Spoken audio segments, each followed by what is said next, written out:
जरा सोचिए, आप एक ऐसी जगह में फंस जाए जहां बस आप और एक सुंदर औरत हो और वहां रोज कुछ न कुछ अजीब घटता है। उस जगह से आप कभी बाहर निकल ही नहीं सकते हैं। कुछ ऐसा ही आज हम इस मूवी में देखेंगे जिसका नाम है द सीडिंग। मूवी एक रेगिस्तान में शुरू होती है जहां एक अकेला बच्चा इधर उधर भटक रहा है। उसके हाथ में इंसानी उंगली है जिसे वो चबा रहा है। वो अपनी माँ को ढूंढ रहा है। कुछ मील दूर एक गाड़ी सड़क पर चल रही है जो अचानक बीच रेगिस्तान में खत्म हो जाती है। गाड़ी का ड्राइवर बाहर निकलता है और पैदल चलने लगता है। विंडम नाम का एक फोटोग्राफर वहां सोलर इक्लिप्स की तस्वीरें लेने आया है। कुछ फोटो लेने के बाद वो अपनी गाड़ी की तरफ जाने लगता है, लेकिन तभी वो एक डरे हुए और खोए हुए लड़के से मिलता है। विंडम उसकी मदद करना चाहता है, लेकिन वो लड़का मदद नहीं लेना चाहता। वो उस दिशा की ओर इशारा करता है जहां उसने अपने माँ बाप को खो दिया था और वहां से चला जाता है। विंडम उसे फॉलो करता है, लेकिन लड़का वहां से भाग जाता है। विंडम खुद को अंधेरे में अकेला पाता है और उसे समझ नहीं आता कि वो वापस कैसे लौटे। वो जमीन पर सोने की कोशिश करता है, लेकिन उसे नींद नहीं आती। अचानक उसे अजीब आवाजें सुनाई देती हैं। वो उस आवाज के पीछे चलता है और देखता है कि वहां कुछ लकड़ी के खंभे लगे हैं जिनके बीच रस्सियां बंधी हैं और उन पर लटकी बोतलें हवा में झंझना रही हैं। रेगिस्तान के बीच उसे एक गहरी घाटी दिखती है जिसके नीचे एक लकड़ी का घर है। उस घर के आसपास एक औरत गाना गाते हुए घूम रही है। विंडम मदद के लिए चिल्लाता है, लेकिन वो औरत उसे अनसुना कर घर के अंदर चली जाती है। उसे एक लोहे की सीढ़ी दिखती है जो घाटी के बीच तक जाती है और उसके बाद एक रस्सी वाली सीढ़ी है। विंडम दोनों को पार कर किसी तरह घर तक पहुंचता है। वो दरवाजा खटखटाता है, लेकिन कोई जवाब नहीं मिलता। आखिरकार वो खुद दरवाजा खोलकर अंदर जाता है। अंदर वो औरत स्टोव के पास खड़ी होती है। वो उसे शांत तरीके से स्वागत करती है, जैसे कि उसे पहले से पता हो कि विंडम आएगा। वो उसे खाने का ऑफर करती है। विंडम मना करता है, लेकिन फिर भी वो उसके सामने सूप रख देती है। विंडम उसकी मेहमान नवाजी के लिए शुक्रिया करता है, लेकिन उसे सवाल करता है कि वो इस अजीब जगह से बाहर कैसे निकले। वो उस बच्चे का भी जिक्र करता है जिससे वो मिला था। औरत जिसका नाम एलिना है उसे सुझाव देती है कि वो सुबह तक आराम करे। विंडम उसकी बात मानकर सोने चला जाता है। सुबह उठने पर वो बाहर निकलता है, लेकिन उसे रस्सी की सीढ़ी नहीं मिलती। बिना उस सीढ़ी के वो लोहे की सीढ़ी तक नहीं पहुंच सकता। विंडम घर लौटता है और अपनी कैमरा निकालकर वहां के माहौल और घाटी की दीवारों पर बने अजीब चित्रों की तस्वीरें लेता है। वो एलिना से सीढ़ी के बारे में पूछता है, लेकिन एलिना या तो ना समझने का नाटक करती है या उसे सही जवाब नहीं देती। उसके बातों से पता चलता है कि वहां और भी लोग रहते हैं, लेकिन वो कुछ साफ साफ नहीं बताती। निराश विंडम घाटी के चारों ओर घूमता है और मदद के लिए चिल्लाता है, लेकिन कोई जवाब नहीं मिलता। बाद में एलिना उससे कहती है कि वो अपने कपड़े उतार दे ताकि वो उन्हें धो सके। वो कहती है कि इतने गंदे कपड़ों में घर वापस जाना ठीक नहीं होगा। विंडम को उसकी बात माननी पड़ती है। रात में उसे फिर नींद नहीं आती। वो बाहर जाकर एक बार फिर रास्ता ढूंढने की कोशिश करता है, लेकिन उसे कोई रास्ता नहीं मिलता। सुबह होते ही वो घर में एक हथौड़ा ढूंढता है और घाटी की दीवार पर चढ़ने की कोशिश करता है। तभी उसे ऊपर कुछ हरकत नजर आती है और अचानक एक मुर्गे की बॉडी नीचे गिरता है। वो अपना संतुलन खो बैठता है और नीचे गिर जाता है। उसे फिर सीधा रात को होश आता है। उसका पैर उसके ही हथौड़े से घायल हो चुका है और वो दर्द में चिल्लाता है। एलिना विंडम की मदद के लिए दौड़ती है, लेकिन वो उन बच्चों के बारे में कुछ नहीं बताती जिन्हें विंडम ने पहाड़ी पर देखा था। कई दिनों तक विंडम का तबीयत खराब रहता है। वो दिन और रात के बीच का फर्क नहीं कर पाता और ये भी नहीं समझ पाता कि जो बच्चे वो देख रहा है वो असली हैं या उसकी कल्पना। कुछ दिनों बाद उसकी तबीयत सुधरती है। लंगड़ाते हुए विंडम घर के बाहर जाता है और एलिना से कहता है कि बच्चों से कहे कि उसे ऊपर खींच लें, लेकिन एलिना ऐसा दिखाती है जैसे वो उसकी बात समझ नहीं रही। वो उसे रुकने का ऑफर देती है, ये वादा करते हुए कि वो उसकी देखभाल करेगी और उसे ठीक रखेगी। लेकिन विंडम को ये सब नहीं चाहिए। वो वापस अपने घर जाना चाहता है। वो अपने पैर की हालत देखता है और समझ जाता है कि इसे पूरी तरह ठीक होने में काफी टाइम लगेगा। अचानक उसे ऊपर से आवाजें सुनाई देती हैं। वो देखता है कि वही लड़का एक छोटी बच्ची का हाथ पकड़े खड़ा है। दोनों उससे पूछते हैं कि वो कैसे मदद कर सकते हैं। जब विंडम बताता है कि वो ऊपर चढ़ना चाहता है तो लड़का कहता है कि वो रस्सी लाएगा। थोड़ी देर बाद रस्सी ऊपर से गिरती है। लड़का उसे कसकर बांधने की सलाह देता है, जो विंडम करता है। वो उसे ऊपर खींचने लगते हैं और विंडम को लगता है कि वो बचने वाला है, लेकिन आधे रास्ते पर रस्सी रुक जाती है और विंडम हवा में झूलता रह जाता है। वो चिल्लाता है और खुद चढ़ने की कोशिश करता है, लेकिन उसमें ताकत नहीं बचती। वो सूरज की गर्मी में बेहोश हो जाता है। जब उसे होश आता है तो वो देखता है कि लड़का उसे पाइप से पानी छिड़क कर चिढ़ा रहा है। और भी बच्चे वहां आ जाते हैं। वो सभी अजीब कपड़े पहने हुए हैं जो शायद दूसरों से चुराए गए हैं। वो विंडम का मजाक उड़ाते हैं और रस्सी हिलाकर उसे घाटी की दीवार से टकराते हैं।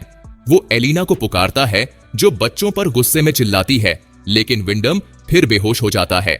जब वो रात में जागता है तो खुद को बिस्तर पर पाता है। वो तुरंत उठने की कोशिश करता है और बाहर जाता है।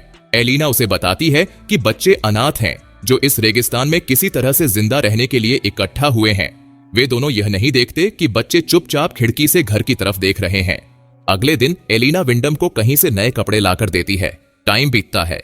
कभी कभी बच्चे उन्हें खाने पीने की चीजें लाकर देते हैं, जो विंडम को हैरान करता है क्योंकि आसपास कोई दुकान नहीं है। वो बच्चों के इस बर्ताव को समझ नहीं पाता। एक रात अजीब आवाजें सुनकर विंडम बाहर भागता है। बच्चे अजीब कपड़े पहनकर घर के चारों ओर जमा होते हैं। वो उसे चिढ़ाते हैं, धक्का देते हैं और मारते हैं, लेकिन अचानक गायब हो जाते हैं। एलिना शांत रहती है और उसके सवालों का कोई जवाब नहीं देती। एक रात एलिना उसके पास आती है और विंडम उसके साथ इंटीमेट होता है। टाइम बीतता है और एक दिन विंडम को रेत में एक शादी की अंगूठी और कार की चाबी मिलती है। उस रात एलिना उसे एक औरत की तस्वीर दिखाती है और कहती है कि वो पहली मां थी। फिर वो बताती है कि वो विंडम के बच्चे की मां बनने वाली है। ये सुनकर विंडम चौंक जाता है। वो गुस्से में कहता है कि उसने ऐसा कभी नहीं सोचा था। लेकिन समय के साथ घर में सब कुछ धीरे धीरे व्यवस्थित हो जाता है। एक दिन एक लड़का वहां आता है और विंडम उससे कहता है कि वो एलिना और बच्चे की मदद करना चाहता है। विंडम उसे सीढ़ी लाने को कहता है ताकि वो ऊपर चढ़ सके। वो लड़का प्रॉमिस करता है कि वो रात को सीढ़ी लाएगा, लेकिन अगली सुबह विंडम एलिना की चीख सुनकर बाहर भागता है। वो देखता है कि उस लड़के को मारकर घाटी के ऊपर तारों पर लटका दिया गया है। वीपी बच्चे पहाड़ी के ऊपर खड़े होकर हंस रहे होते हैं। एलिना विंडम पर उसके बेटे को मारने का आरोप लगाती है और उसे लकड़ी से सिर पर मार देती है। जब विंडम को होश आता है तो वो खुद को पिंजरे में बंद पाता है। वो बार बार रिक्वेस्ट करता है, लेकिन एलिना उसे छोड़ने का कोई इरादा नहीं रखती। वो उसे जानवरों की तरह खाना देती है। एक दिन विंडम पहाड़ी पर एक लड़की को देखता है जो साफ तौर पर उस जगह की नहीं लगती। विंडम डर के कारण चिल्लाने की बजाय फुसफुसाते हुए उससे मदद मांगता है। लड़की उसकी बात समझती है और वादा करती है कि वो मदद के लिए आएगी। वो ये कहकर चली जाती है कि वो जल्द ही लौटेगी।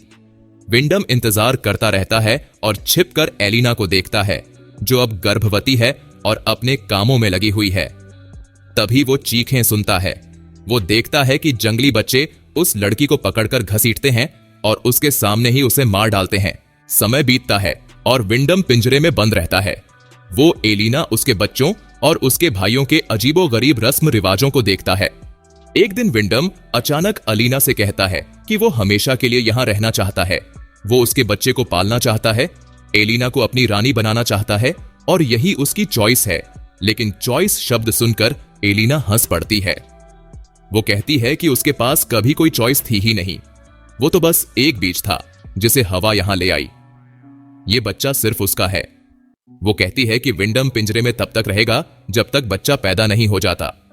आखिरकार बच्चे के जन्म का दिन आ जाता है। एलिना दर्द से चिल्ला रही है और विंडम पिंजरे में बेचैनी से टहल रहा है।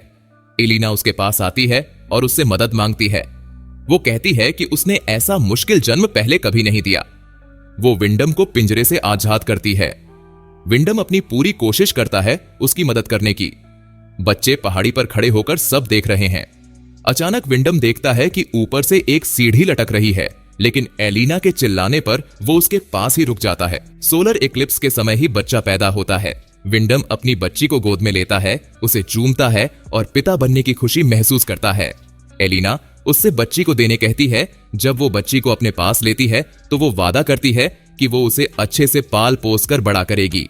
फिर वो कहती है कि विंडम का काम अब पूरा हो चुका है। तभी एक लड़का चुपके से आता है और विंडम का गला काट देता है। वो कहता है कि वो ये मां के लिए कर रहा है।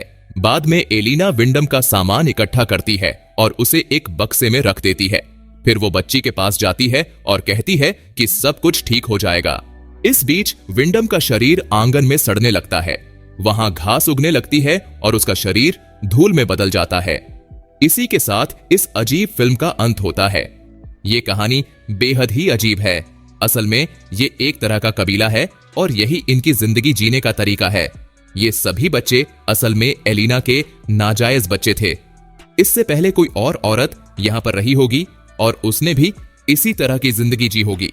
मतलब हर बार किसी आदमी को यहाँ लाया जाता है और जब वो औरत को प्रेग्नेंट कर देता है और बच्चा पैदा हो जाता है तो उसे मार दिया जाता है। अगर ध्यान दे तो हर बच्चा एक दूसरे से अलग थे, हालांकि ये एक ही माँ से जन्मे थे। एलिना असल में कोई विक्टिम नहीं थी, बल्कि ये सब उसी के कहने पर हो रहा था जिसे उसकी माँ ने उसे सिखाया होगा। वो बच्चा जिसको मार दिया गया था वो इनकी तरह पागल नहीं था, इसलिए एलिना ने अपने बाकी बच्चों को उसे मार देने कहा। वो रोना धोना बस एक नाटक था। इनका अपना अलग ही कोई धर्म था और जिंदगी जीने का अलग असूल। दोस्तों, अगर आपको हमारा ये एक्सप्लेनेशन पसंद आया हो तो इस वीडियो को एक लाइक जरूर करें और इस पर अपनी राय कमेंट जरूर करें।